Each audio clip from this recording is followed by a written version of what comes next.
wrestling, everything wrestling. What's up, Soto? What's up? What's up, How's guy? it What's going going? on? You doing all right? Pretty good, pretty good. Living life. You know, You enjoyed your Sunday? the usual. Yeah, it was one of those like Sundays to like completely like relax and not do anything. I mean, no, not gonna lie. The only thing I did was go buy obviously like an outfit for this wedding we're going to at the end Oh of the yeah, month. Labor Day weekend. So if y'all didn't know, Yeah, my brother's getting married Labor Day weekend. So at the end of the month, we will be, and us yeah. three will So be MIA, but we'll be down south for a little bit, having some fun. So yeah, taking care of business, obviously. But no, to summarize, yeah, no, it's been a nice, relaxing Sunday, which is what I like. Weekend was productive. Absolutely, Good. Let me tell you, between absolutely. work yesterday, work today, got to the gym for the first time in a while, so it felt good. Taking the dog out, doing chores around the house. I gotta tell you something. Move over WWE, move over AEW, move over TNA, and move over New Japan and anything we got going on. Let me tell you something. Watching AAA and Triplemania last night was so fucking refreshing. You know what it was? You know how you're out in a cold day, in a hot day, you need a nice ice cold beverage. Your mom makes, it was the Tang and the Kool-Aid or a bottle of water or soda, an adult beverage, a beer or whatever it is. And you're like, it keeps the body nice and cool. And like, I needed this. Or you feel revitalized. That's how I felt last night watching Triple Mania. Let me tell you something. We gotta talk about this shit first. That Yeah, shit was it 5 matches, 6 matches? That shit was so much fun.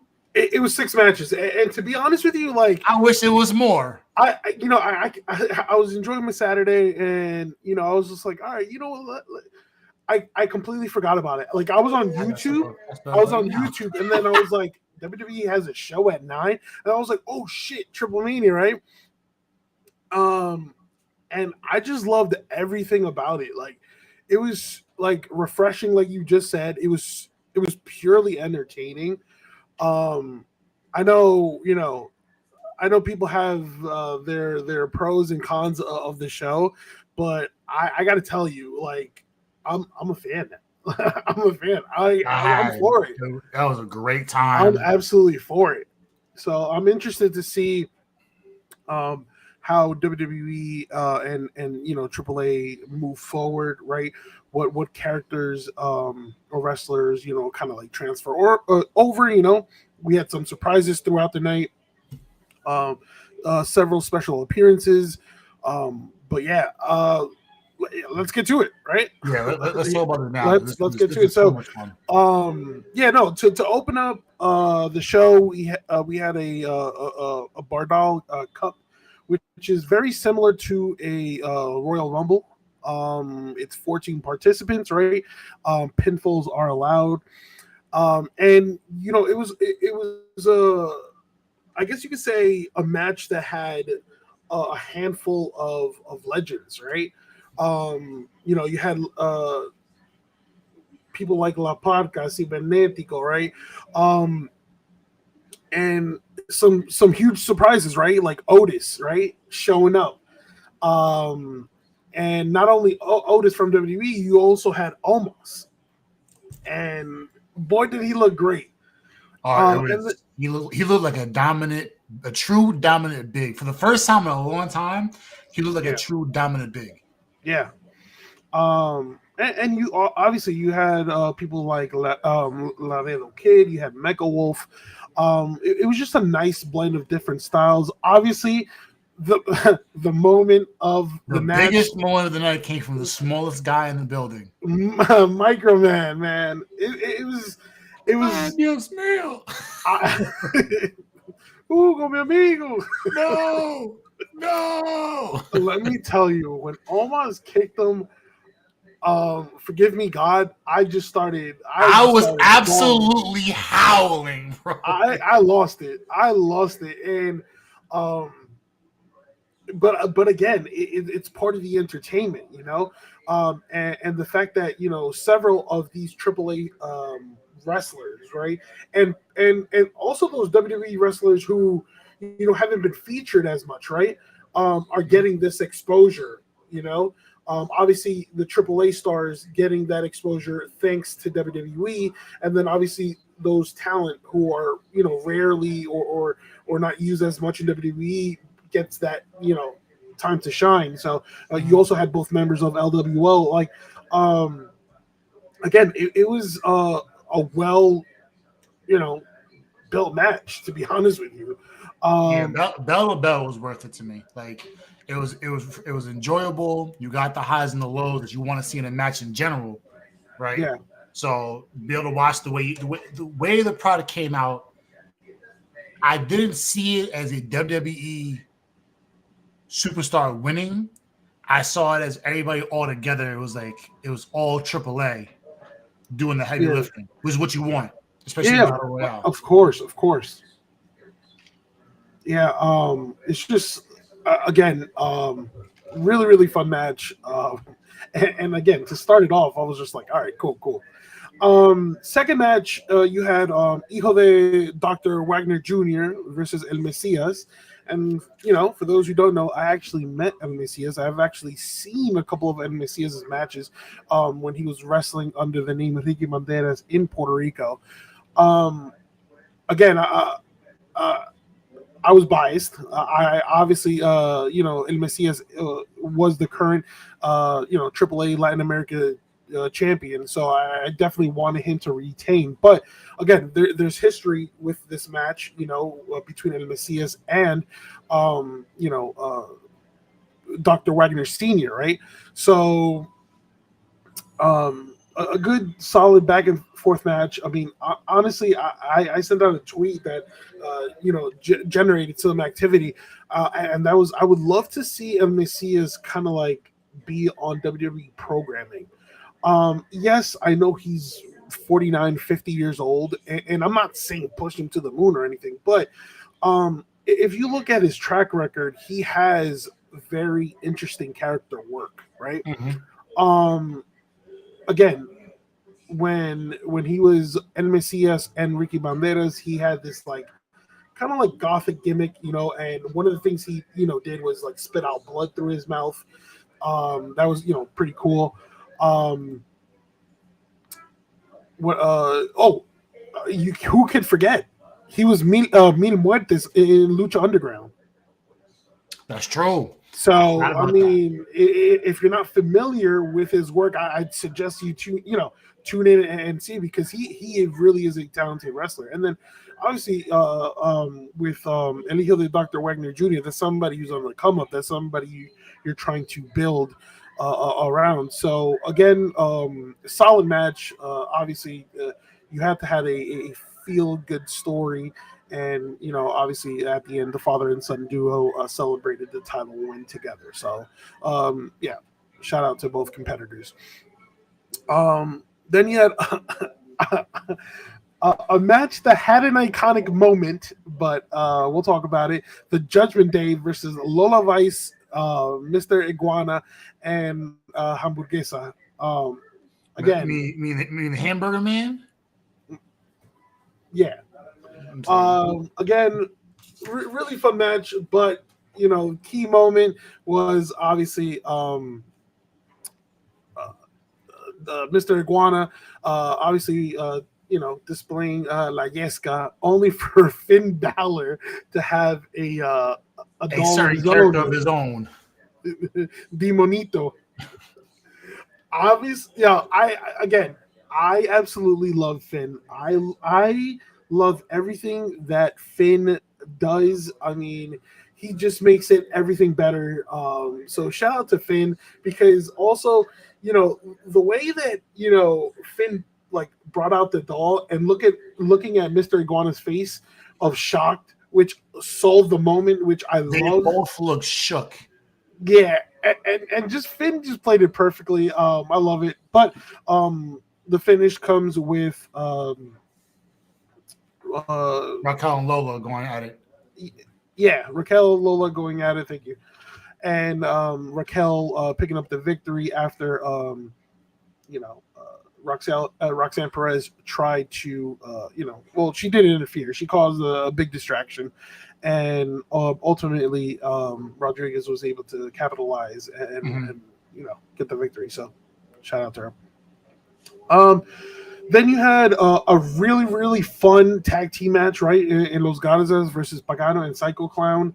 And Again, a beautiful street fight. exactly. And this is what you want in a street fight, barbed wires, right? Table crashes, just the ability to use different weapons. I think all four men did an excellent job. And again, the finish, as you saw, was a Psycho Clown pinning Bento after hitting a Spanish fly. So, you know, You shout know, out to you them. knew it was a different type of time that they were on when like Arzo came out with the kendo sticks, right? And Yeah. you look across towards the end of the ring, right? And out comes the kendo sticks wrapped in barbed wires, and you see the kendo sticks being up high, being dropped. You're like, oh, this isn't good. So you knew like it was a totally different view of how they go about events, about street fights Yeah. than WWE or AEW or TNA. That was probably the biggest beauty of this entire pay per view or this type of event. Yeah, That no. it Everything. was a completely different viewpoint on how you wrestle and different character, different wrestling styles coming together, and you saw just a different pace, different variables being involved. It was just such a great feel. It's just this entire fight. Yeah, and I gotta admit, like, the blend of different superstars, right? Mm-hmm. Um, between AAA and WWE, it meshed well Yeah. throughout the whole night. So, hopefully we get to see more. Just real quick, we got a comment from YouTube. Andy Blevins, I guess he saw the title. He says, "I don't think WWE will buy TNA." We'll get to that. That's I think that's one of the That's probably next topic, no? yeah, no, that's one of the topics we have at the end of the show. So if you stick around, we'll definitely discuss that. And if you have any other comments, listen. Tune in and see what y'all feel. Exactly. This is what we live for. So we'll definitely get back to that. But yeah, stick around and we'll definitely discuss our opinion about that. Continuing, then you had the women's triple threat match, right? Flamen versus Fabia Bache versus Natalia, in which it was weird because obviously The fix was in from the very beginning. from the very beginning, you have a crooked referee. So obviously, and you know what? I love the fact that it was like Bloodsport Natalia. I love this new Natalia, right? The fact that she knows she's a badass, the fact that she knows she's a legend. Natty So, the Daddy. yeah. So I would prefer this Natalia, Or than the Heart Foundation. over any Queen of Hearts kind of gimmick. Yeah, this is the Natalia that I'm really, really interested in, and I hope we get to see more of her. You think she needs a change of a theme song as well? Or you think this is like just keep the theme song as is? No, I mean it's fine, to be honest with you. I like her theme song, or if you want to make that theme song like a darker, variation of it. But the Natalia that we've seen in the independent scene, thus far, is what we need, and I hopefully we get more of that. So maybe a career resurgence and whatever she has left. Because she's in the twilight of her career. You can tell at some points of the match. I mean, she looked like she was the odd person out, and then in other parts to see, she looked like she was the face of the entire match. Yeah, she's an OG, right? She's an OG. She's a legend, and I know that there's several people or several wrestling fans that when they see or mention Natalia, they probably like roll their eyes and be like, "Oh, okay, well, all right, whatever." But I feel like she has something here with this gimmick that. I don't know. I think it could really, really generate attention. So we'll see. But yeah, so Flamengo picks up the victory, and yeah, I mean it was a weird match in general. Just again, we had a crooked ref, something that it was interesting to see. So we'll see what happens going forward. Sure, yeah. Shortly after that, we had Rey Mysterio come out and give obviously induct Conan into the AAA Hall of Fame. Oh, real quick, another comment from YouTube, Ribshot, who says the whole Natty thing is her best work. I agree. It is her best work. I mean, sometimes you have these characters, which I'll mention in a few minutes regarding Bailey, that whether they're heel or face, it becomes too stale, and obviously you lose that engagement with the fans, right? So I think now with this whole MMA slash GCW look, I think she can gain a lot more fans, and I don't know, I like it. It's a new look, new gear. Obviously more towards the MMA side, right? But yeah, I'm 100% in agreement with you. I think this is Natty's best work. Oh yeah, so yeah, Rey Mysterio came out, inducted Conan into the AAA Hall of Fame. So really really nice moment there. I mean, Conan deserves it. I mean, he's done a lot for AAA, right? Everything for AAA. I don't say a lot. Everything. Yeah, I think obviously his biggest work is in AAA. I mean, I'm not too familiar with everything he's done in AAA, right? I remember everything he's done in the WCW days, right? The NWO, the Wolfpack, right? And then obviously in TNA, right, with Road Dogg or Kip James and R-Truth. So Mr. Wrong Killings. Yeah, love that.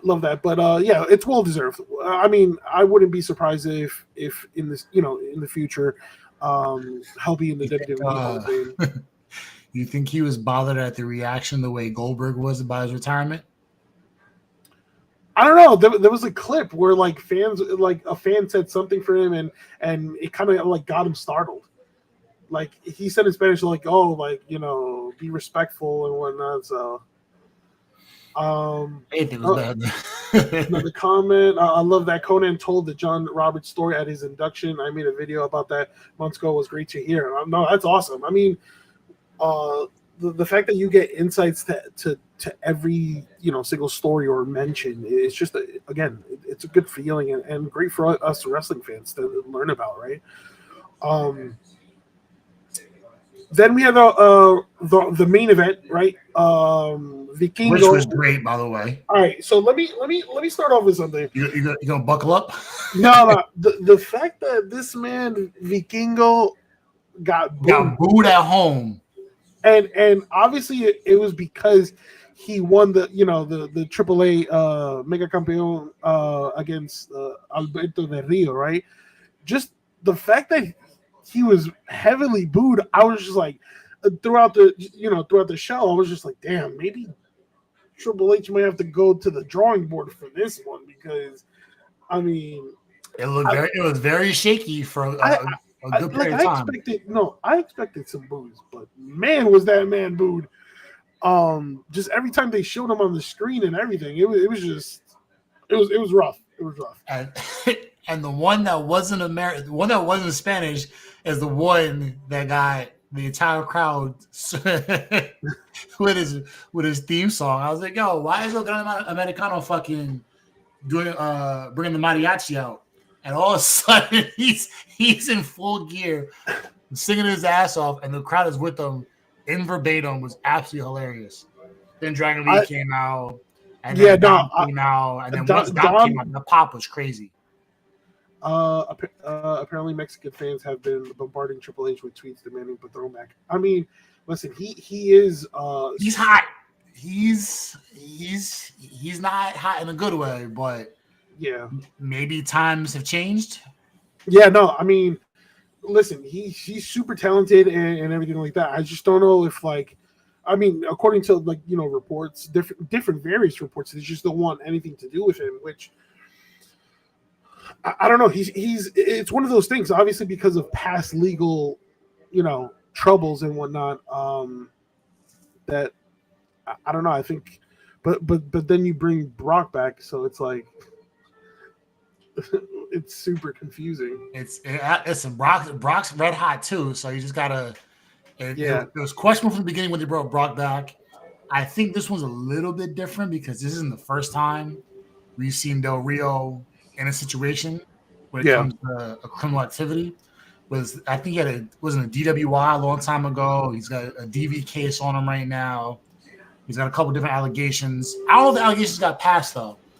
I know he's got the one case he's dealing with now. Fire bars. I heard he's a menace. I mean, yeah, a menace.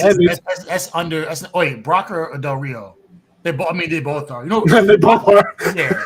I mean, Brock's. You could tell Brock's better now. You could tell when he came back the first time, or 1, 2, 3, 4, 5.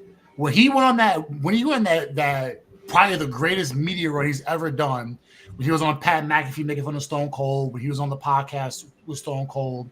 And he was on a media run just talking about shooting the shit and just like being all cool and whatnot.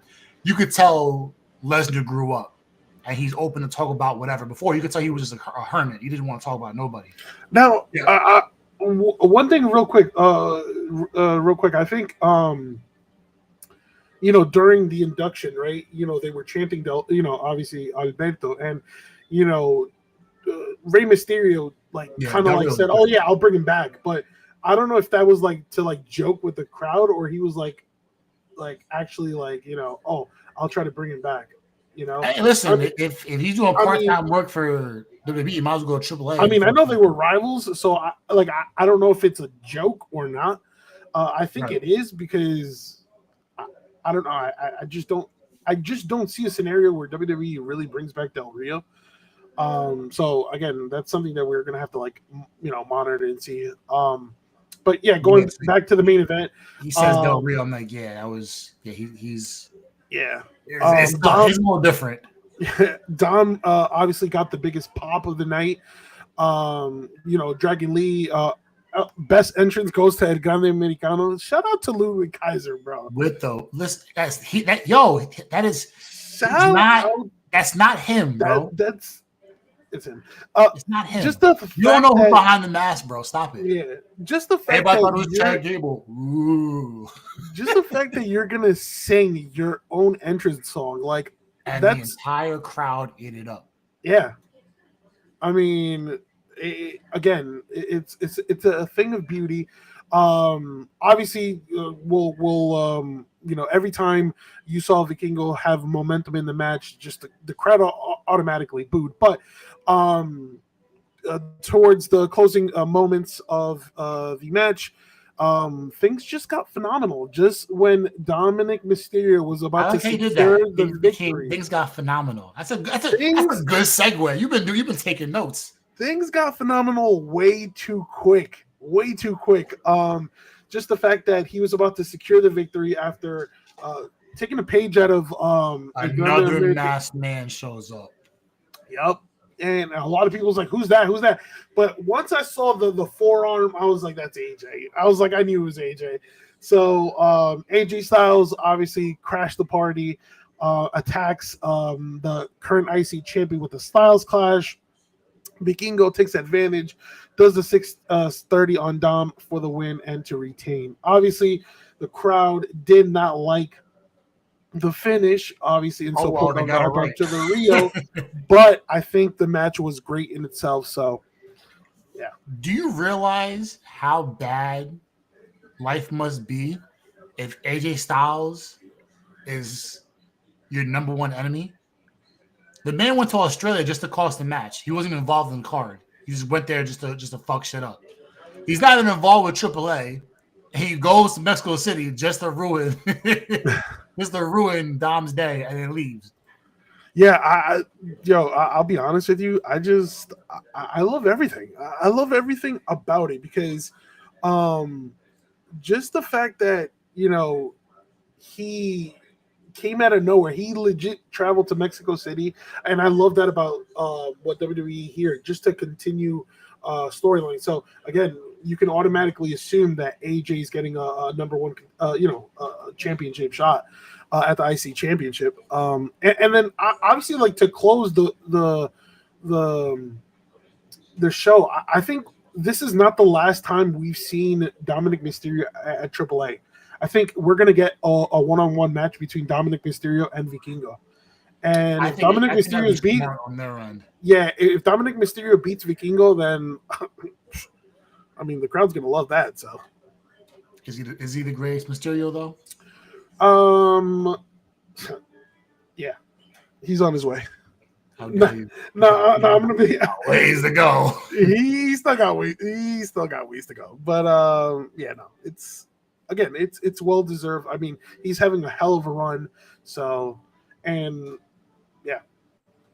All right. So that covers AAA. Now we got several WWE, AEW, and some other outside news. I think one of the trending topics that we had this week was Naomi, right? The fact that Naomi was supposed to compete at Monday Night Raw and unfortunately was not medically cleared, which, again, people were quick to assume, all right, whether she was hurt, whether she is pregnant, whether... I think she's with child. The more I, thought about it, it's a huge possibility. There's other people that say maybe she needed her space, or she's not mentally there. I don't know, but news broke out that she will appear on Monday Night Raw. Who knows if I'm guessing if she is set to address something, then I'm leaning more towards pregnancy, kind of like what Becky Lynch did. And there has to be something more about that because, we didn't see Naomi and then they just automatically teased a match between Stephanie Vaquer and Io. So, I mean, let's say if she's with child, then that's the match that's probably going to happen at Clash in Paris, for the championship. But again, we don't know much. I feel like WWE has held this very, very close to the chest, as they should. They don't move until Naomi moves, which is important. So, but I mean, I hopefully she's healthy. Hopefully all is well.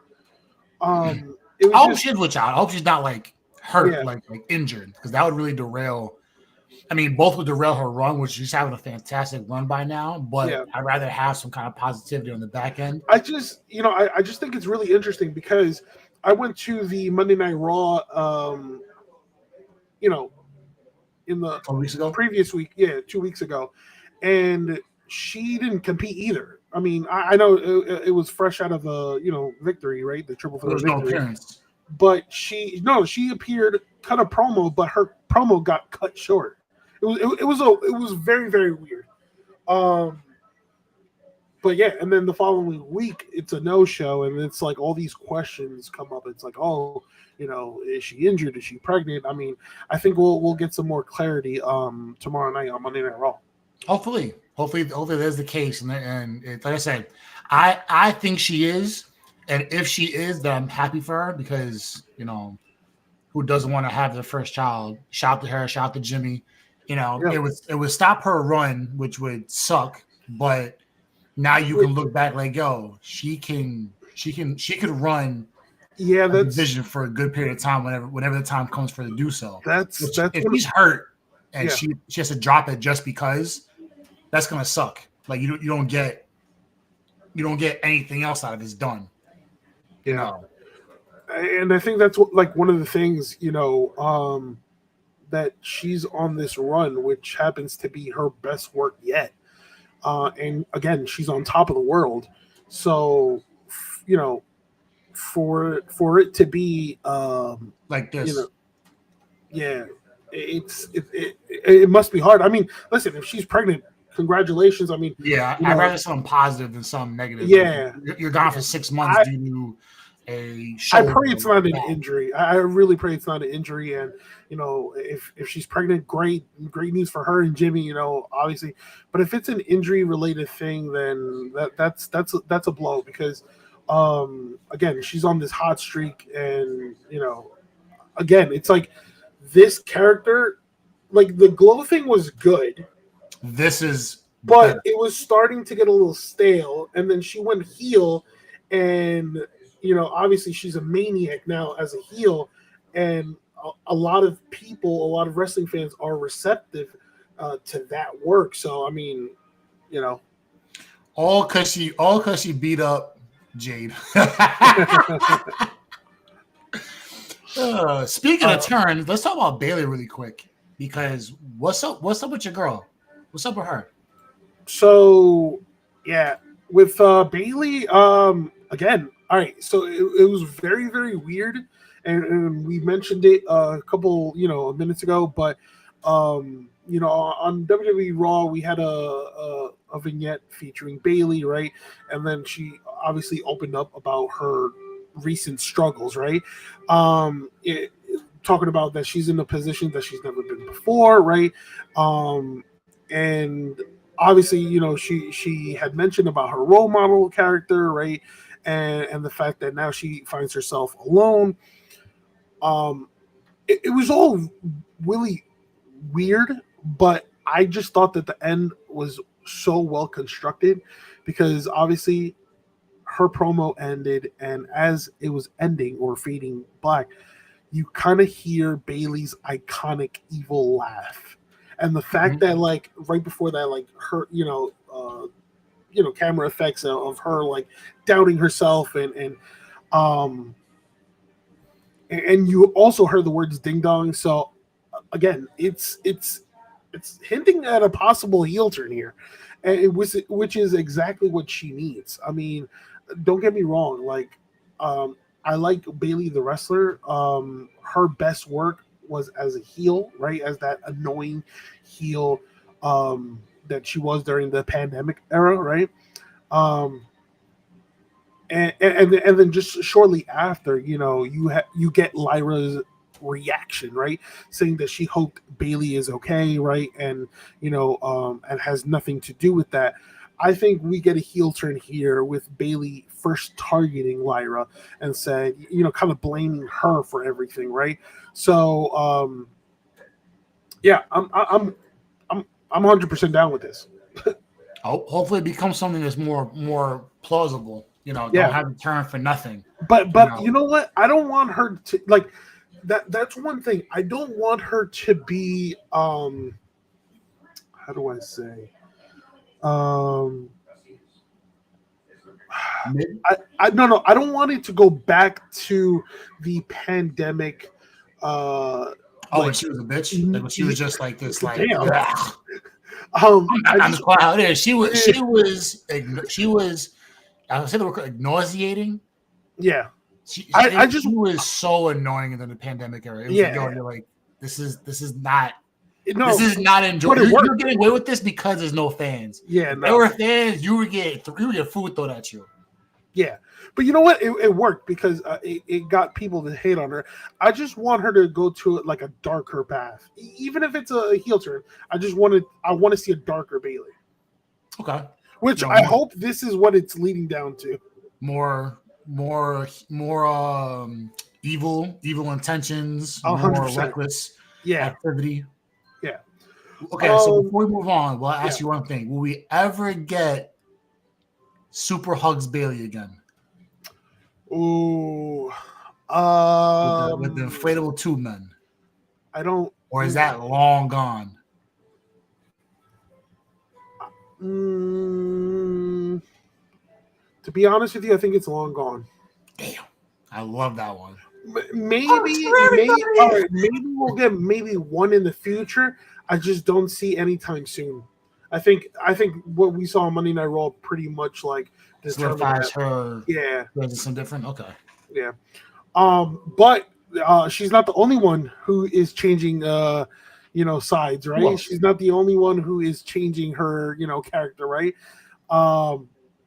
Let's add Asuka to that list. Oh, I mean, that's so like I don't know. That's been brewing for a while. So I was like, I totally forgot about it because you never saw it like actually come to fruition.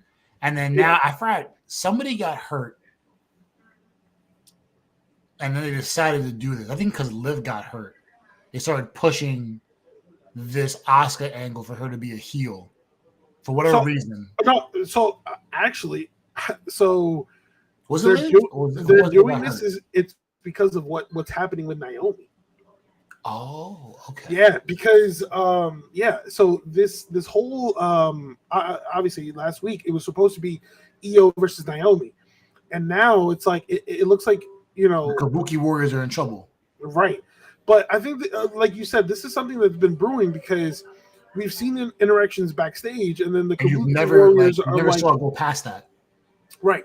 We saw things like, the Kabuki Warriors, like, oh, like, if you need us, we're here type of thing. But then Io's like, nah, I got it. Like, always, like, not brushing them off, but politely declining. And I'm like, I think it's going to get, it's going to be. How many more politeness? How much more politeness? Yeah, there's going to be a time where that's going to catch up to her. And I don't, And again, it's obviously with that shove that Asuka gave to Io, it pretty much solidifies it at this point. I mean, it's happening for Asuka. Now the question is, will Kairi Sane follow? And I think so. Obviously, she was torn whether to follow Asuka or stay with Io.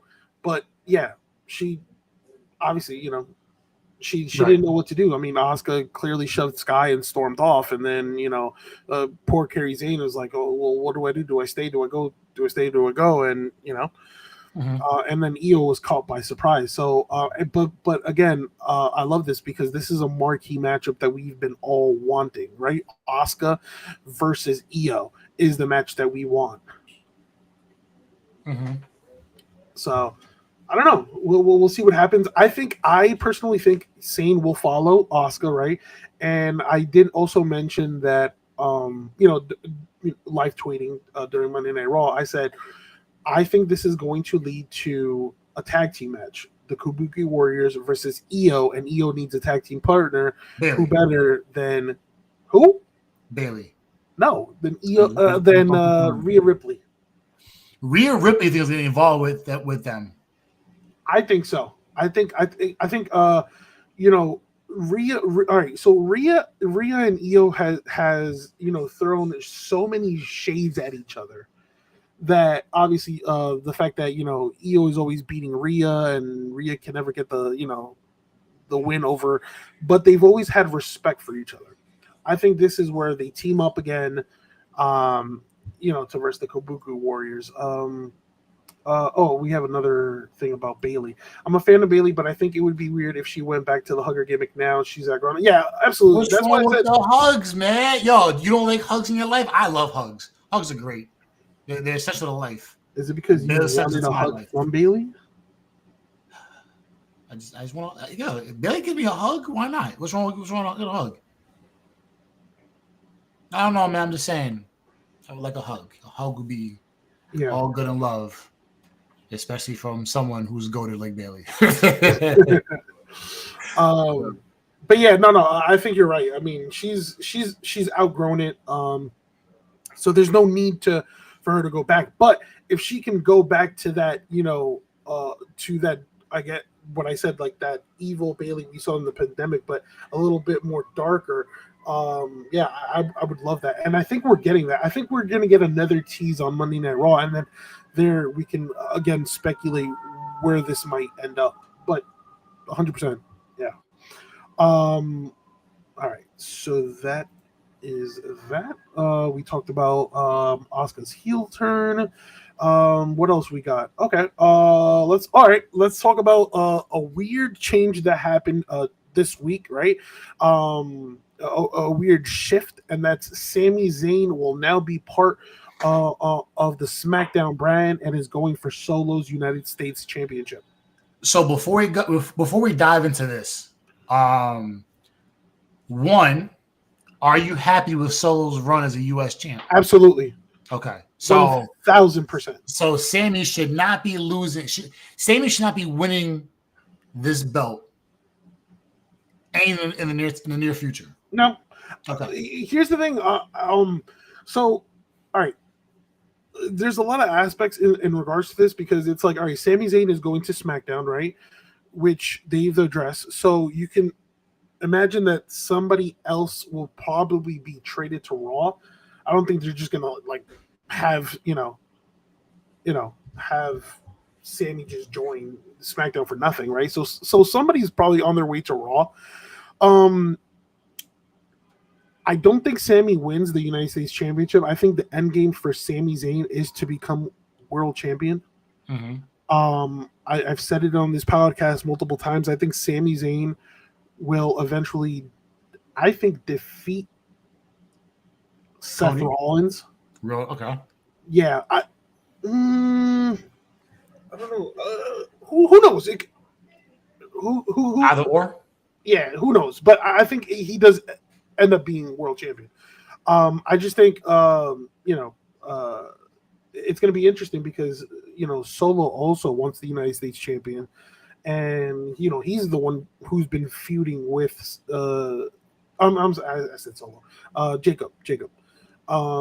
Jacob has been feuding with Solo, so as of right now, yeah, Sammy and Jacob are on the same page, but now you have Sammy and Jacob who both want the United States Championship. So it's like, I don't know how that's going to play, right now.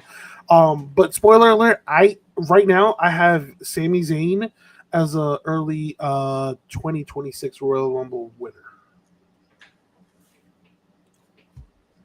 On August 17th, 2025, months before, you got Sami Zayn as your 26th winner. Yeah, I think, and a lot of people could call me crazy. It's just the way WWE Not a hunch.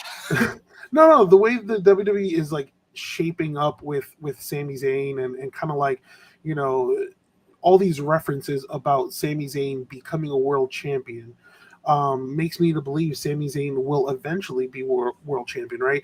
But every during WrestleMania or mostly every WrestleMania season, they love a good underdog story, and who's a better underdog than Sami Zayn? So I think he's gonna have like one of those. So my other point that comes out is, how long will the story last? I'm crazy. Yeah, listen, I know, but it's an early prediction. It's not a final prediction. It's just an early prediction. Too early. We talk about the Rumble in October. This is August. We're not even through August. We're halfway through August. Yeah, no, it's an early. I just think I'm trying to let him know he's a fucking madman. No, I am. But listen, he could win the Royal Rumble or he could win the Elimination Chamber. I just think that Sami Zayn will get a shot at the World Heavyweight Championship in 2026. And I think, all right, I think he's come up short, and then that's why you have all these references from Seth, right? From Drew, from whoever about, oh yeah, Sammy, you're never going to win the big one. It's been happening for years. I think it's going to happen. I think this is a very long-term story. So it's a crazy early prediction. So, I mean, obviously down the line, maybe like a week or a month before the Rumble, I'm going to change my pick. But I'm just like throwing it out there. Nah, same old business. Yeah, no, I am. 25. No, I am. You fucking madman.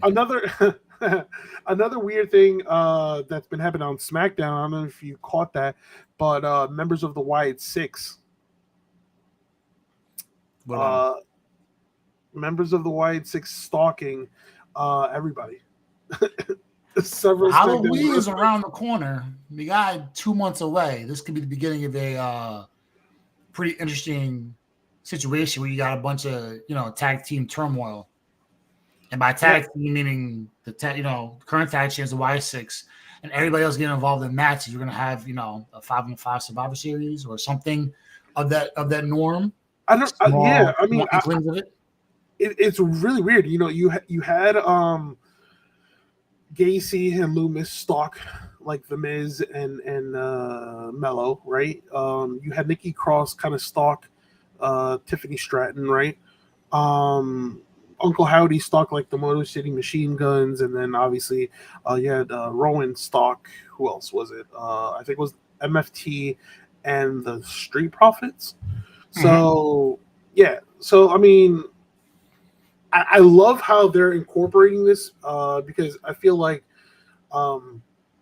their debut was great, and then obviously there was like a fell off because of injuries and whatnot, and we haven't seen or heard any of them for such a long time. And then they came back, won the tag team championships, right? And now it's like, all right, I think they're just putting the whole roster on notice, right? So I mean, it's a lot. It's a lot to unpack because not to mention when you see everything pan out and you see like timing of it all, like they're champions or the tag champs and blah blah blah blah blah. You're seeing a lot of Bray Wyatt with them, which is probably the most important thing. Like you're keeping a legacy intact, for one. Yeah. And secondly, you're creating parallels for each character. As the main character is their faction, right? So that's their family that stays together. But now you're creating parallels for each character to now, if they choose to go in a certain direction, they could do that. Yeah. Right. So like with Gacy and I keep forgetting his name. Oh, Loomis? Yeah, Dexter Loomis. So Gacy and Loomis, they can stay tag champs. They can go through the individual patterns and do whatever. Yeah, I think they're just keeping like the tag team division on notice. I just thought that one thing that caught my attention was Nikki Cross, like, you know, kind of like lurking in on Tiffany Stratton. And I was just like, oh, okay. Yeah, but it's good because we haven't seen Nikki Cross in the title scene in a long time. So it's like having her in the mix, not in the mix, but like just around the way is important. You know, you got Eric Rowan, you got Rowan doing what he wants to do and just pick and choosing, you know, trying to get in regards to the mid-card scene. He may get involved with a U.S. title situation at some point too. Like you don't know about that, right? Uncle Hal, you got, you know, between Bo Dallas doing his thing, it's like, yo, like. It just raises a lot of questions. It's like, all right, who's their next target? Because that's what the White Six are. They're hunters. Yeah, it's what it is. You know, nobody's looking out for them. No, they're the ones doing all the hunting. And then I think the one that really got to me was Nikki Cross, because it's like, all right, she saw Tiffany Stratton talking to Kiana James. And it's like, all right, who is she targeting? Is she targeting the champ? Is she targeting Kiana James? Does she eliminate everybody and leave Stratton for last? I don't know. But that's what I'm saying. There's a parallel for her to go. Oh, outside of being with the YS6, she can go through this direction and be perfectly fine. Yeah, it's like, all right, what's their end game, right? What's their in business term? What's their mission statement?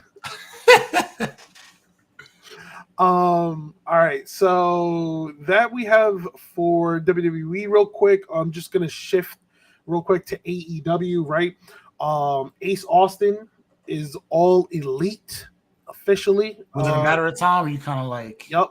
This again, despite coming up short against Ricochet, right, on Collision, you know, obviously the super talented Ace Austin. It was confirmed by Tony Khan that, you know, that he signed with AEW and is now all elite. Again, Ace Austin has built a name for himself, especially in TNA, right, where he was X Division champion, and he was, you know, tag team champion as part of ABC with Chris Bay. So a really, really good pickup. Again, I'm just like, I'm worried, and it's the same worry that I have every time. It's like super talented individual. Where is his footing going to be at? In 6 months? Exactly. Because I think, you know, when it comes to like a guy like Ace Austin, I was low-key hoping for, like, I think NXT would have been a perfect destination for him. Mm-hmm. But you know, but to give AEW their props, their booking has gotten better than before. Because there was a stride where they just, I thought they didn't know what to do, right? Mm-hmm. But you know, they do deliver great quality matches. It's just a matter of the direction of the storylines. Exactly. That I think that's their biggest flaw. It's not the wrestling matches. They produce amazing wrestling matches week in, week out. It's just direction of certain stories. So it's like with Ace Austin, a very talented individual. It's like, all right, what's his story with AEW, right? As opposed to what would have been his story in a place like NXT, right? And obviously, you know, he has the Gambit kind of character, right? So again, the Gambit is a fan favorite for X-Men. So I mean, well, we'll see what happens. But wishing him much success and a good run in AEW. One thing that had a lot of people surprised, and to be honest with you, I thought it was too early. Maybe the viewers can agree or disagree. I don't know. Tell me what you think. Is Adam Copeland and Christian reuniting? I thought it was bound to happen. It just happened way too soon. That's all I'm saying. You mean what? So happening now is too soon? Yeah, it happened on Dynamite and out of the blue. I don't know. I felt like there should have been like a build up, or there should have been like a build up or something. I don't know. I thought it was. Don't get me wrong. It was a good feel good moment, but I just thought it happened too soon. I don't know. Correct me if I'm wrong. Let me know what you think. I don't want to say you're wrong. But I think you can't go wrong with uniting them together or reuniting per se. So my only problem is now that they're involved, right? Now they're together. What is the next step? Which is the biggest issue with AEW in general. AEW in totality probably puts out the best matches out of any wrestling program right now, but the problem is there's no storyline behind it, so it ends with just that's the thing. It's just one match and call it a day. You don't see growth behind it. I think Edge says Edge wants to make sure. Hey, listen, that could be the case too. Maybe he wants to end it with his best friend because Christian's red hot in AEW, so it's like that's a possibility. I get it. I think it was bound to happen. So maybe they go on a world tour here. Who knows? Like their last run. But we'll get to it. We'll get to the next part after. Isn't he his contract up in October? At the end of this year, yeah. So I think October, November, something like that. Yeah, because there's a rumor about WWE about some stuff too. So it's like, but maybe they're going just to have the final run in AEW. That could. Yeah, I think.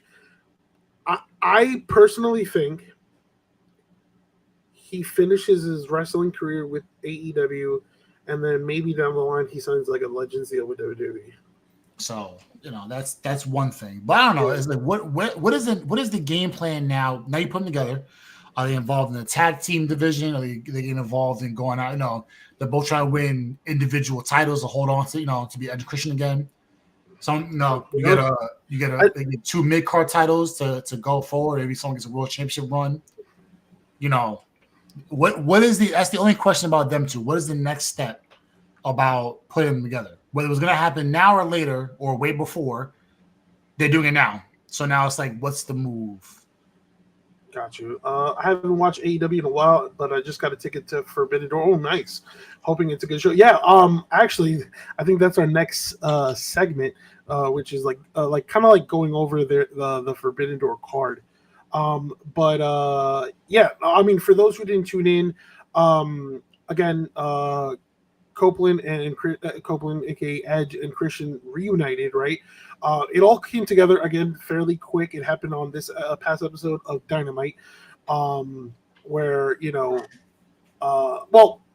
it first started at what was it? At All In, I think it was. Yeah, at All In, where Copeland made the save for Christian, but this time around, Christian returned the favor. After FTR and then Nick Wayne and who else was it? Kip Sabian. So they got to involve, obviously, Christian returned, obviously saved Copeland, and now again they hugged it out. Well, Edge hugged or Copeland hugged him, and now they're together. And just like that, they're already booked for Forbidden Door, which is great. I mean, they have a tag team match. That's the thing, though. How you're talking about pace, right? So like there wasn't a build up; it just happened, right? So now it's here. So what's the next step? So as we'll talk about Forbidden Door right now, but it's like I think all right. So I think obviously all right, they reunited. Now it's going to be them against Kip Sabian and Nick Wayne. I think after that they're gonna maybe feud with FTR, and I think after FTR, I think with FTR, whoever. To be honest with you, if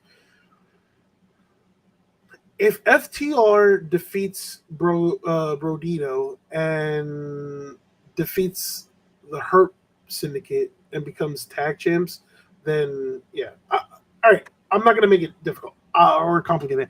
I just see tag. AEW makes it complicated. You're trying to figure it out. I see tag titles in their future. That's what I see. Before October, before Halloween, and Edge is gone, they'll be tag champs.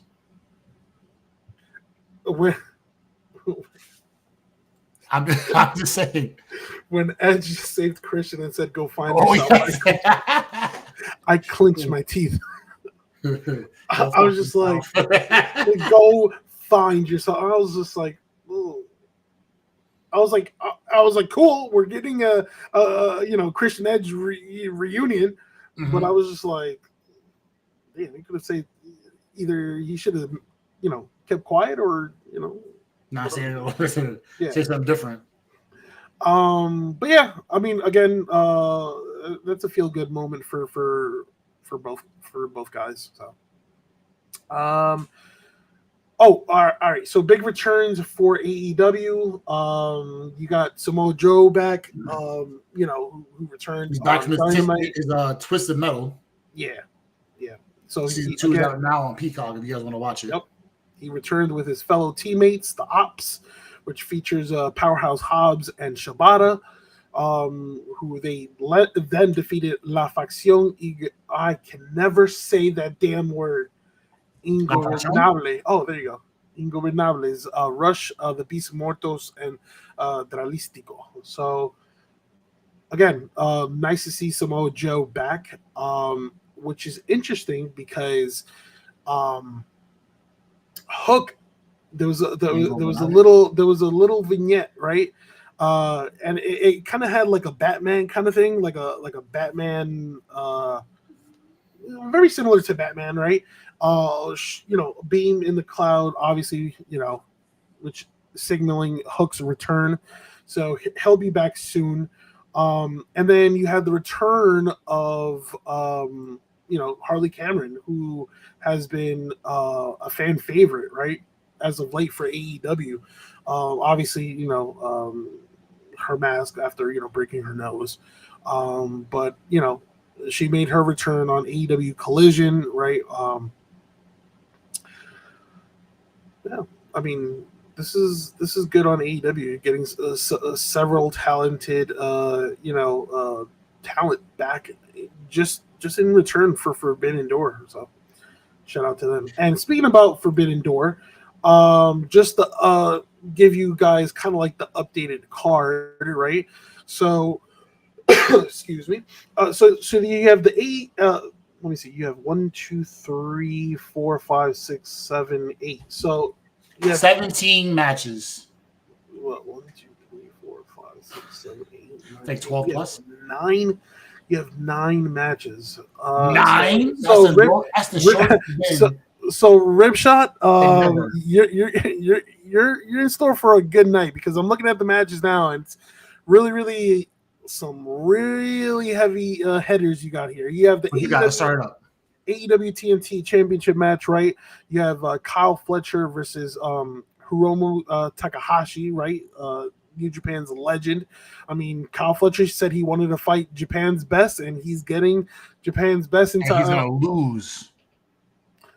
No. Whatever. No. I mean, even though Takahashi's on this retirement tour, I mean, his last run, yeah, I just don't see Kyle Fletcher losing that TNT championship. Then you had Adam Copeland and Christian Cage versus Kip Sabian and Nick Wayne. You have your tag. They winning. You have Mercedes Moné defending her next. She's winning against Alex Windsor. I don't care who it is, bro. She's winning. All right. You have AEW Tag Team Championship match: the Hurt Syndicate versus either Brodito or FTR. They're winning. It don't matter. Let's go Hurt Syndicate. Hurt Syndicate? Yeah. We'll see. How dare you? We'll see. I mean, honestly, stop being fucking snobby. We'll see, because if I can see a situation, like I said, where FTR defeats Hurt Syndicate, and then there you have your tag team championship match with Copeland and Cage. Then you have AEW's women's championship match, Toni Storm versus Athena. I mean, that's gonna be a good one. That's gonna be a good one and hard to predict because Athena has been on God mode right now. Then you have the AEW Unified Championship match, Okada versus Swerve Strickland. That's going to be a banger. Yeah, that's a pick 'em. Yep. Who you taking? I'm going with Okada. All right, just I'll go against you and say Swerve. That's tough though. Then you have the Lights Out Steel Cage match. You have the Golden Lovers. You have Darby Allin, and you have Japan's Tanahashi versus Will Ospreay. I'm sorry, against Claudio, Moxley, the Young Bucks, and Gabe Kidd. I want to say Will Ospreay is so bad, but there's a Moxley agenda in AEW, so I'm gonna go with Moxley and crew. Okay. Then you have the IWGP World Heavyweight Championship match. Zack Sabre Jr. defending against to be announced. Hopefully Zack Sabre wins. Who knows? Don't know who the random may be, but we'll see. And then to close out, you have AEW World Championship match, Hangman Page versus MJF. MJF fresh off his Happy Gilmore 2 World Tour. It's I don't know. That's another one that's tough. That's tough because it's like Hangman Page just won the championship. I don't mean nothing because we've seen people drop belts like it's nothing. Look who Ripshot mentioned as a possible opponent for Zack Sabre Jr. Who knows? Karrion Kross? Who knows? It's getting kind of nasty because WWE hasn't said anything, and Kross has said so much stuff. Yeah, and you have to respond, right? If you fire somebody and they just throw jabs at you all day, and you don't respond, no response is a response. So the fact that you offered a cheap deal, Okay. Kross said no. You didn't offer Scarlett a job, and they said like they'll come back on a long-term deal. They want to retire WWE, and they were just shunned. And all that was said in a span of 3-4 days, and WWE has zero. Yeah, I think I'm gonna get inside like WWE's mentality real quick before we go to the next segment. I just think that WWE was like, all right, we've tried so many times to get this guy over, and it hasn't worked. And now that his contract is expiring, that's where like, all right, he's starting to get massive engagement with fans. Because he went rogue. So what I don't understand is like, all right, like why not ride on that wave and take that opportunity? Give him a 1-year deal. And if it falls flat again, then But the fans are asking for it and wanting him. I mean, I thought he had a good storyline in place where it's like, everybody he communicates with, he's the puppeteer, he's the puppet master, and everybody turns heel. And the only one it didn't work on was Sami Zayn. So I thought as this was a failed attempt on Sami Zayn, I thought, all right, maybe he can switch from heel to babyface. Mm-hmm. But again, I mean, I saw the documentary. Like, shortly, it was 1 week ago today, and it was I would say it was very touching, very emotional, and very interesting, right? Because again, you got to feel for the guy. He really wanted this to work. Oh, and to this day, he still wants it to work. The man wants to be there, so give him a deal, a 1-year deal. Say, yo, you got a year to figure this out. Yeah, and what's crazy? I think he's going to be in Comic-Con, and I think he's going to be at the big event in New York. So I plan on definitely doing, that's mid-November too. Yeah, we went once and I had a blast. I'm trying to go again. Yeah, I'm trying. Like I saw that they added him, and I was just like, yeah, I definitely want to. I even like if it was possible to get him on the podcast, do an interview. If he was wrestling, it would be easier. The fact that he's white hot, and he's now a free agent. Yeah, I assume he's got no, but you know what it is though too. It's like there's this report where all these different programs want to bring him in. People don't know if it's a work or not, and then also he's been like there's also this other report where he's been overcharging. You don't know what to believe, but still, we're gonna monitor that situation. Bring Carrion on. I got some questions for that man. Okay, so again, 2 really, really quick topics before we close out the episode. Will Chris Jericho make his way back to the WWE? So this is what I was talking about in regards for Edge, because he gets out. He's done in October of 25, right? Yeah. So there was a rumor a couple weeks back. I brought to you guys about the idea. So there was a big issue that, according to fans, I don't want to say the IWC.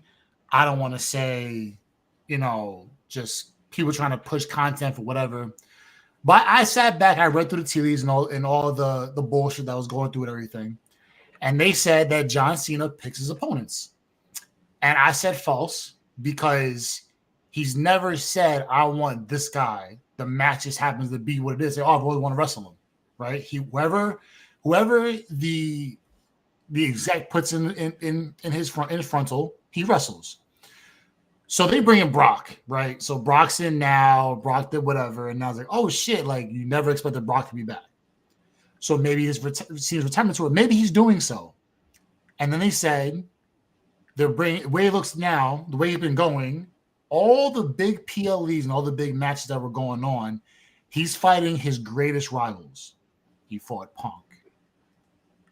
He fought Randy. He fought Cody. And now he's going to fight Brock. And they said coming in October, towards his end tour, he wants to wrestle all his rivals. So I was like, you forgot Edge. But Edge is in AEW. And his contract's up in October. Maybe he shows up in December and he retires wrestling Cena, right? Okay. And then I'm like, no, that wouldn't work. Then I see Chris Jericho. I'm like, Chris Jericho and Cena? I'm like, maybe Cena's like, yo, come back to WWE for one, because he wants to retire in WWE too, right? He's, Jericho's a Hall of Famer. He's a Hall of Famer in a lot of different programs, a lot of brands. I was like, does Jericho show up before Cena retires? I don't say 26. I'll say even sooner than that. Does he come back before Cena retires? I'm not even worried about 26. I'm talking about 25. I think it's a possibility he might show up sooner rather than later. Just because Cena's retiring. So the reason we bring up this topic, right, is because there was a post, right, that said on Instagram, Chris Jericho's AEW deal ends in December 2025. He's open to a WWE return depending on the situation, and Chris Jericho happened to like it. I just think Chris Jericho is possibly trolling with fans, but at the same time being smart about it, because if that or anything that's WWE related, right, When there's smoke, there's captures fire. attention, that means the offer goes up. Okay. And that's what he's doing. This is whatever, all right, whatever the case may be right now, this is his last like in-ring He's offer. done as a wrestler by the end of 26. And it's a matter of, what do you do here? Like if he picks up, if it picks up steam, right? Again, his price will go up. And it's like, all right, I think he's just using that as a stepping stone, as a bargaining chip for AEW to raise their offer. Mm-hmm. I think that's what it is. I think Chris Jericho has nothing left to do in AEW. I think Chris Jericho has nothing left to do in WWE. It's just a matter of, all right, his retirement tour. Like, where do you want it to take place? Right?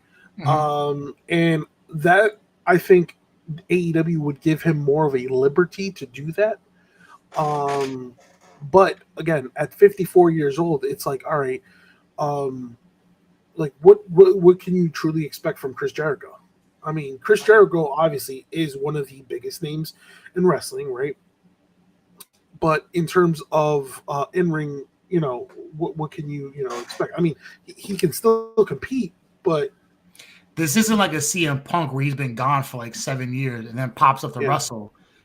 Jericho's been wrestling since he was like 20. He's one of the GOATs. There's no denying that. There's no denying it. He's been consistently wrestling for a long time. So his body's in a way different situation than guys same age or older or younger that's paid their dues. You know what I mean? Yeah. And he's been AEW's guy since, the beginning. Since the beginning, right? He was the first champ. He was I don't know. It's just again, I just think he's just trolling the fans, raising his value. Right. So you think he won't be back in WWE? I don't know. I'm gonna say never say never. But fuck that. You gotta pick one. Yes or no. If you had if today on the 17th of August you had to pick a spot. Say, all right, I'm gonna say that he eventually returns to WWE. I just don't know when. Okay, so at some point, and I say that because maybe a Hall of Fame induction ceremony, even though he's been public about that he doesn't really care about that. But I think in some sort of way he'll return to WWE. I mean, it's your Hall of Fame. Hall of Famer. That's a first ballot Hall of Famer with eyes closed. The second he's like, I hang up the boots. The next day, you're being inducted into the Wrestling Hall of Fame. Like it just happens to be that case. Yeah, absolutely. And then as one of our listeners, Andy Blevins, mentioned earlier, he said he didn't think so, but we'll see what our take is. About the sudden interest of a certain company with another company? Yep, and that's, will WWE eventually buy TNA? And I'm going to be, not. You hope not? I think they will. I think they will. I feel like they're right now, WWE is like Thanos, and they're collecting Infinity Stones. That's how I feel. That's truly how I feel like this is. They have AAA, and TNA's next.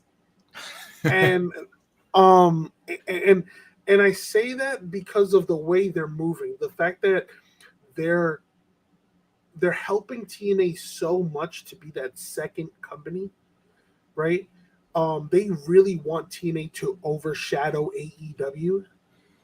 And it's like, yeah, I think in the long run they end up acquiring TNA. Now, do I want it? I don't know.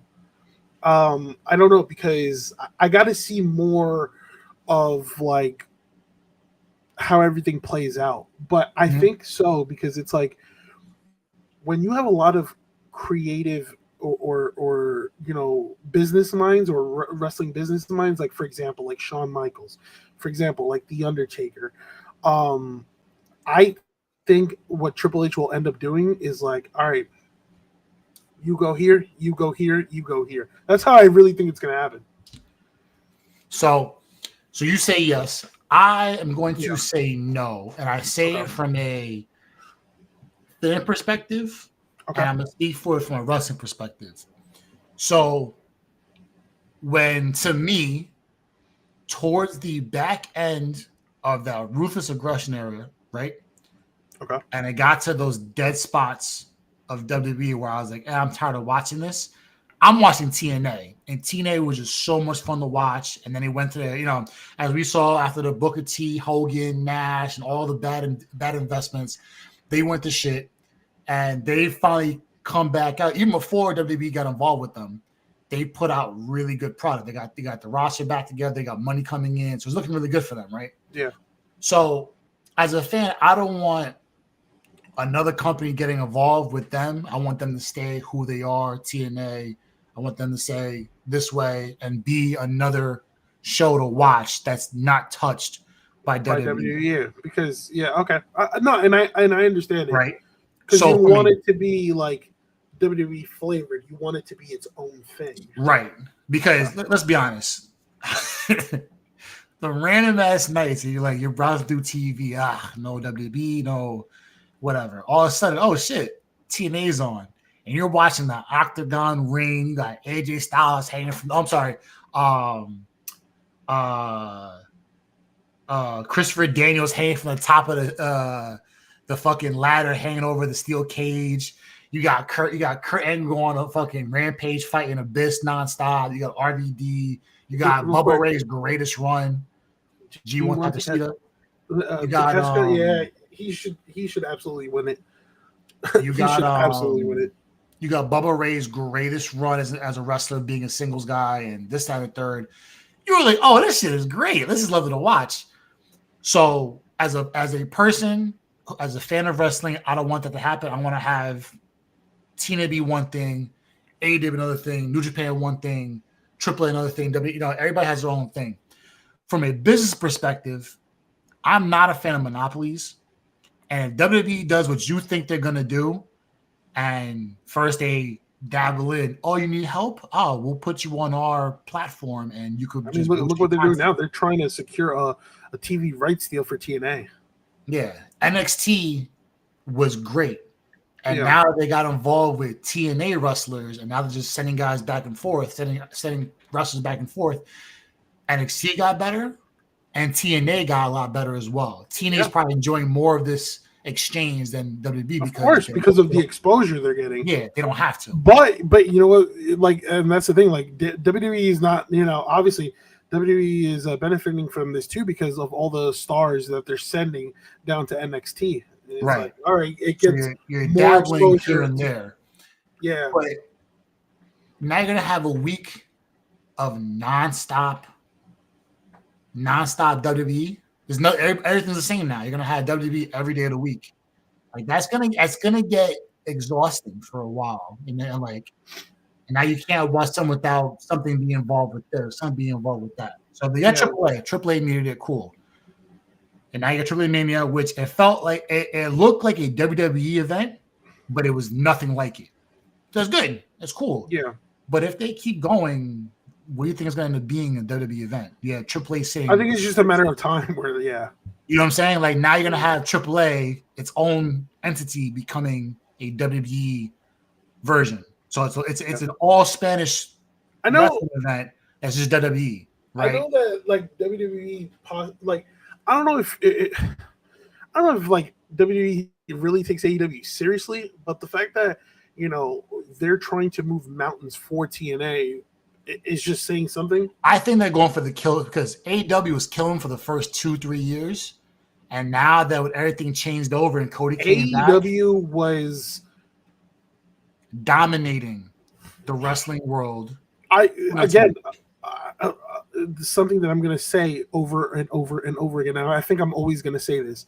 I thought the landscape would tilt or shift when AEW debuted both Adam Cole and Bryan Danielson. That's when I thought, I was like, oh shit. We were there for that too. Yeah. I was like, oh shit. This is troubling. Yeah, but then because they were cracking millions of views and stuff like that, and then the landscape shifted once again when Cody Rhodes went back to WWE. And he's And been it white was hot like, ever since. Hotter than white hot. but yeah, no, I just think it's a matter of time, to be honest with you. I I hope think not. I want to have like no, everybody. I Everybody's think they competing. might keep everything intact. But for example, right, they have AAA, obviously, right, which is kind of like Conan's thing. But if I'm not mistaken, I think they sent or they have what's his name, Savio Vega, kind of like chime in on AAA, right? Isn't Chavo down there too? I think Chavo might be. I'm not too sure, right? Mm-hmm. And the fact that like I think what was it uh, Triple like it was said that Triple H said that Undertaker was one of the driving forces behind Triple A. That's big. Excuse me. Yeah, that's huge. So my thing is like, for example, you have now masterminds everywhere. Like what if like WWE does buy TNA, right? And this is just hypothetically speaking. This is not, but you know what Triple H would probably do? Send somebody to like manage TNA. Like, all right, let's have Taker like run TNA. Kind of like similar to like what he did. It's like, all right, you know what? I'm gonna step down. I'm gonna control the main roster. Hey, Sean, watch NXT for me. You know, something along those lines. I'm not opposed to that. But again, I think this is a full court press. I think, like I said again, WWE is like Thanos trying to collect all the stones, and right now he has one stone and on the way of collecting the second stone. So we'll see. We'll see how this pans out in but I definitely agree with months. you. I see why you wouldn't want. I mean, again, I'm with you. Like I thought, TNA back in its days was a legitimate competition to WWE. Yeah, what got me watching TNA was one, the fact that they had a 6-sided ring because it was different. Mm-hmm. Two, the different kind of like the different superstars they had. They had AJ Styles, they had Chris Sabin, they had Daniels, they had Abyss, they had Samoa Joe. So it was a new wave of superstars that I wasn't familiar with. So yeah. No, let's but real quick. What you got? Before, who would you put on your TNA Mount Rushmore? Oh, okay. So I'm gonna go 3 men and 1 woman. I'm going. Ooh, okay. So for the woman, I'm going Gail Kim. Okay, I can see why. Okay. I'm going Gail Kim for as my 1 woman. Okay. I'm going AJ Styles. Okay. I'm going Samoa Joe. Okay.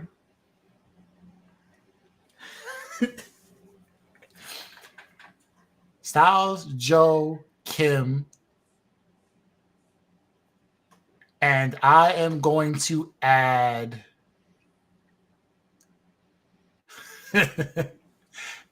it's do I put Sting in there? Well, I'm not gonna put Sting in there. I'm gonna put Gail Kim, AJ Styles, Smoke. I'm putting Kurt Angle in there. Okay. So I want to say Abyss, and I want to put Bully Ray, but I'm gonna go with Kurt because the run, that 3-year run that Kurt was on, was probably argue with your mother, probably the greatest run of any wrestler in the history of wrestling. I can't, like, I'm in agreement. Like, I argue with a wall. I didn't have Gail Kim because I was like, all right, maybe for the knockouts, yeah, but she was also a pioneer in general. But yeah, she was done wrong by WWE like several times. Yeah. But four that for came what in she mind, did for women's wrestling in TNA is bigger than what wrestling is. Yeah, the 4 that I had in mind real quick was Styles. Styles automatic. Styles, Joe, automatic. Angle, and Abyss. Yeah. Abyss was, and I heard the rumor that Abyss wrote the matches. Like he would say, this is what we're going to do. And he would write everything out for like 3 months. And he would go and do that with the wrestlers. Like he was doing his own work through. And that's why he's a talent exec now. He's that fucking good. It's tough. Yeah. Like I want to say Abyss. But and it's crazy, like the rumors, like he had the opportunity to go to WWE and actually work with Taker at WrestleMania. He was Styles' his lawyer for a while, for like that 6-month span. Talk to my lawyer, Joseph Park-esque. You're like, who the fuck is this guy? And you go on Twitter like, yo, watch your y'all new to wrestling, watch your fucking mouth because Abyss will fuck you up. I was like, yo. It got to the point with Abyss where they're like, yo, we might have to ask TNA for one night only for him to wrestle Taker. That's how big he was as a heel in wrestling in general. That they said get this guy for a one night only for out of anybody for Undertaker, and Undertaker's red hot in his Renaissance character as the Phenom, which was great. But yeah. Argue with a wall, argue with your mom, whoever you want to argue with. Kurt Angle's run in TNA beats Prime Orton, beats that CM Punk run. He might be at Super Cena level. Who? Kurt Angle. Oh, 100%. The well, we don't call him Perk Angle, but that TNA Angle run, the wrestling machine. He's up there with Super Cena and probably Prime Austin as a wrestling run from bell to bell. It's tough to say who was better. I don't know if Prime Austin, but I'll tell you. I'll tell you. You put the wrestling machine against anybody. Who's beating him? Kurt Angle. If you want to compare it to Dragon Ball Z, right, he had Ultra Instinct. When Goku was fighting Frieza in the Namek saga, white hair, that was untouchable. Kurt Angle was miles and miles above almost everybody. Yeah. Just put 09 Orton was unstoppable. Bald Orton. Fresh off the PED scale that was going on, the Balco stuff. When Orton came back, he was punt kicking everybody. Orton was untouchable. Prime CM Punk before Money in the Bank in Chicago, Punk was untouchable. Super Cena, when he took out Nexus and they went you on the generational run with Brock Lesnar and everybody else, untouchable. Yeah. Just name all your singular individial years. ECW RVD when he won the belt against Cena one night stand. You couldn't touch Rob Van Dam. You line them all up and Kurt takes them all down one by one in one night. Just it's tough. It's tough to say who AJ Styles and Samoa Joe worked for years. Yeah, Samoa Joe matches. Samoa Joe had an undefeated streak. AJ Styles, everything he did with the X Division. We just talked about Kurt Angle, and then when it comes to Abyss, I don't think he gets his flowers because of what he put his body through all these like barbaric, violent matches, right? And the fact that he was an actual monster, which again we don't see as much. You don't have a dominant monster heel like you had, I don't know since when. And oh my god, that finisher, that black hole slam. What about since Umaga? You think? Yeah, the Abyss and Umaga were about the same run, the same era, right? But since Umaga, when's the last monster heel you had that just dominated, win or loss, win or lose? That person just dominated every match. I don't know. You know what I'm saying? I don't know if you want to put the Fiend as the last one. Yeah, but the Fiend wasn't doing what. No, not to Bray, but the Fiend wasn't doing what Abyss was doing. Yeah, no. You know what I'm saying? Like there's levels to it, and for that long, for however long, I can't even tell the dates that he was involved with, but that run was just godly. Yeah, just otherworldly, like just Doctor Doom level of fucking insanity between all four of them. Yeah. All right, before we get up out of here, let me ask you. Well, shout out to Messias with that Doctor Doom drip that he had yesterday. Oh, that shit was tough too. That shit was fire. Tough. Who is your Mount Rushmore WWE? Real quick. All time? Yeah.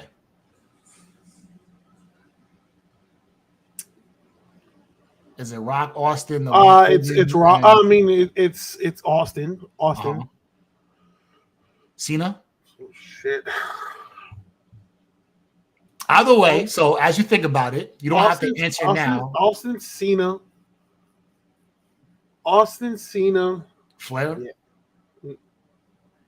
The late Hulk Hogan. Taker. Michaels. I don't know if I want to put Taker's definitely. So that's 3. You got one more. Taker, Austin, Cena.